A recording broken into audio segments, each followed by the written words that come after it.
Evet, 26 Haziran Dünya Uyuşturucu Kullanımı ve Kaçakçılığı ile Mücadele Günü kapsamında bir dizi çalışmalar başlattık. Çalışmalarımız dün itibariyle başladı ve 3 gün devam edecektir.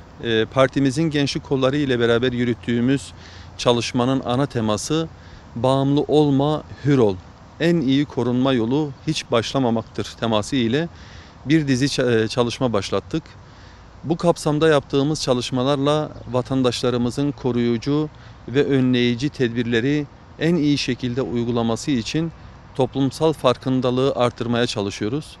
Uyuşturucu kullanımına en çok maruz kalan gençlerimizi bağımlılıklara karşı koruyup onları hayata bağlama, bireysel ve toplumsal sorumluluklarını yerine getirebilecekleri ortam ve imkanları oluşturmaya çalışıyoruz.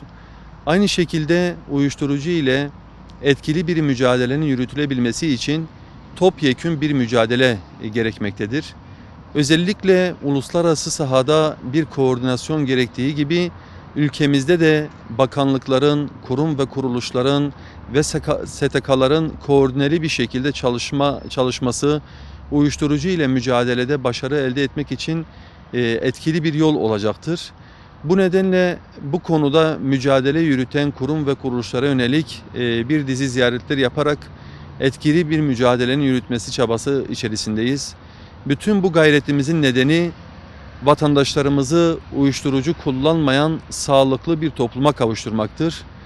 Genel anlamda çalışmalardaki amacımız gençlerimizi bağımlılıklara karşı korumak, uyuşturucu maddelere gereksinim duymayacağı bir ortamı oluşturmak ve bu bedenen ve ruhen temiz bir fıtrat üzere dünyaya gelen gençlerimizin beden ve ruh sağlığını muhafaza etmektir.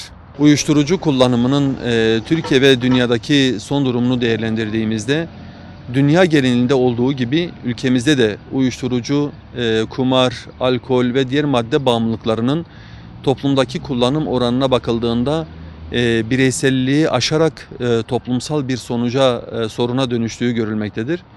Aile içerisinde yaşanan şiddet vakalarının, boşanmaların, intihar vakalarının, trafik kazalarının temel sebebi incelediğinde karşımıza çıkan en önemli sebebin madde bağımlılığı olduğu görülmektedir.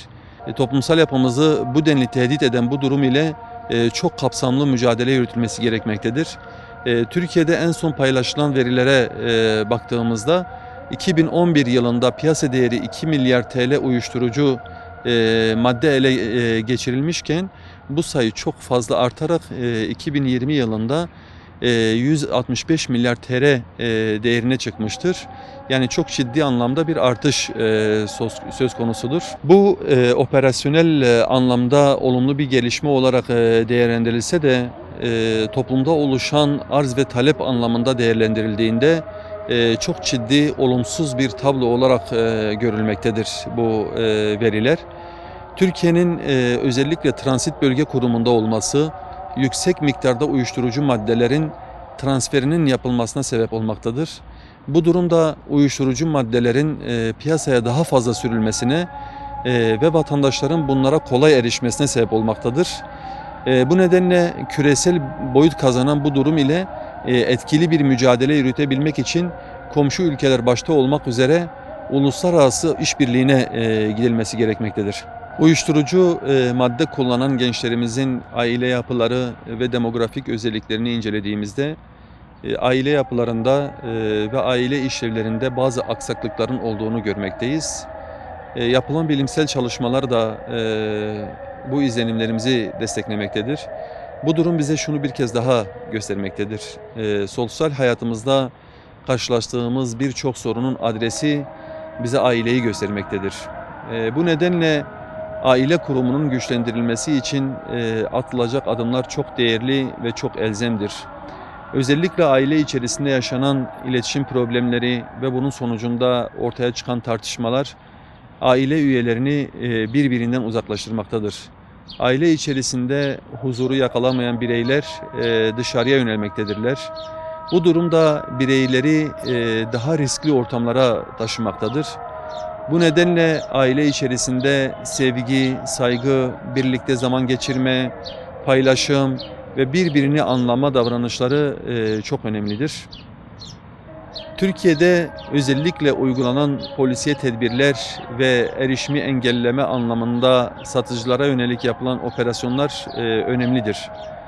Ama asıl odaklanılması gereken üreticiler ve ana dağıtıcılar olmalıdır. Ve hukuki anlamda da ana satıcılara ve üreticilere yönelik caydırıcı cezaların verilmesi gerekmektedir. Yine ailenin güçlendirilmesi için ciddi politikaların geliştirip aileyi maddi ve manevi anlamda desteklenmesi gerekmektedir.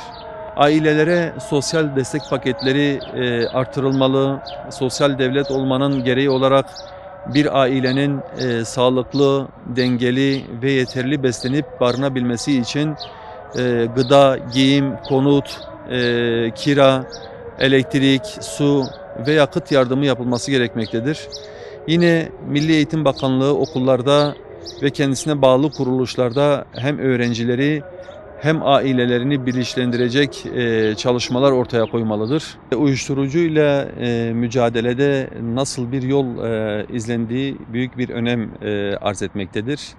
Özellikle gençlerin uyuşturucu madde kullanımına başlamasında arkadaş ortamının önemli bir etkisinin olduğunu görmekteyiz. Bu nedenle koruyucu ve önleyici tedbir olarak madde kullanan kişilerden ve ortamlarından gençlerimizin uzak durması gerekmektedir. Birçok hastalıkta erken teşhis tedavi sürecini kolaylaştırdığı gibi uyuşturucu madde kullanmaya başlayan gençlerde bağımlılık oluşmadan, yani erken fark edilmesi yine aynı şekilde tedavi sürecini kolaylaştıracaktır.